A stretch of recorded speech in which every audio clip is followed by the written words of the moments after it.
বিসমিল্লাহির রহমানির রহিম। পরম করুণাময় আল্লাহ তাআলার নামে শুরু করছি। আজকের আলোচনা হযরত মুহাম্মদ সাল্লাল্লাহু আলাইহি ওয়াসাল্লামের কিছু বাণী এখানে সংকলন করা হলো। সম্পূর্ণ ভিডিওটি দেখার অনুরোধ রইল। এ ধরনের নিত্য নতুন আপডেট ভিডিও পেতে আমাদের চ্যানেলটি সাবস্ক্রাইব করবেন। ধন্যবাদ সবাইকে।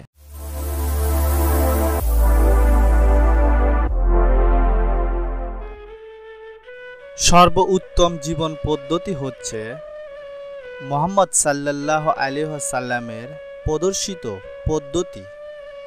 যে আমার অনুগত্য করল সে আল্লাহর অনুগত্য করল,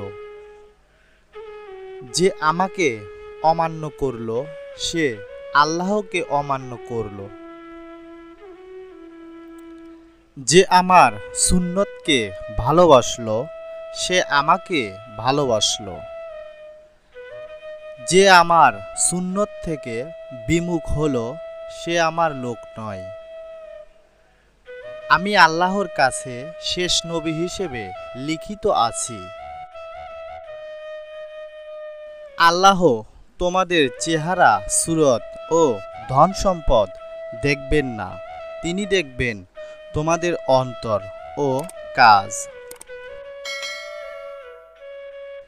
এখানে অন্তর মানে অদৃশ্য ও লক্ষ্য বা নিয়ত। এই তিনটি হাদিস থেকে আমরা মানব জীবনে উদ্দেশ্য ও লক্ষ্য বা নিয়তের গুরুত্ব জানতে পারতাম। সুতরাং আল্লাহর সন্তুষ্টি লাভের উদ্দেশ্যই যাবতীয় কাজ করা উচিত। মহৎ চরিত্রের পূর্ণতা দানের জন্যে আমার আগমন। শব্দার্থ আখলাকুন ও খুলুকুন মানে নৈতিক চরিত্র, ব্যবহার, আচার আচরণ। উত্তম চরিত্রের চাইতে বড় মর্যাদা আর নেই।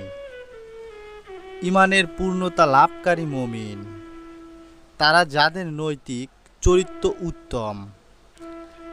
তোমাদের মধ্যে সবচেয়ে ভালো মানুষ তারা যাদের আচার ব্যবহার সবচেয়ে ভালো।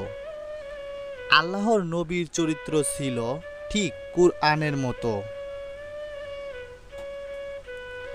দিন খুব সহজ। ব্যাখ্যা: দিন মানে জীবনযাপন পদ্ধতি। এখানে দিন মানে দিন ইসলাম, অর্থাৎ ইসলামের জীবন যাপন পদ্ধতি খুব সহজ। দিন হলো কল্যাণ কামনা। দিন ইসলামের মূল কথা হলো নিজের এবং সকল মানুষের দুনিয়াবি ও পরকালীন কল্যাণ চাওয়া। আল্লাহ যার ভালো চান তাকে দিনের সঠিক জ্ঞান দান করেন। জ্ঞানের মাথা হলো আল্লাহকে ভয় করা। ব্যাখ্যা: অর্থাৎ যে আল্লাহকে ভয় করে সেই সবচেয়ে বড় জ্ঞানী। আল্লাহকে ভয় করো, তাতেই সবচেয়ে বড় ইবাদতকারী হতে পারবে। একজনের উপর আরেকজনের কোনো মর্যাদা নেই, তবে আছে আল্লাহ ভীতি।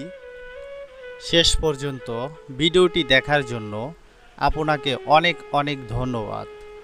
ভিডিওটি যদি ভালো লাগে আমাদের চ্যানেলটি সাবস্ক্রাইব করবেন এবং লাইক, কমেন্ট, শেয়ার করে আমাদের পাশে থাকবেন। ধন্যবাদ।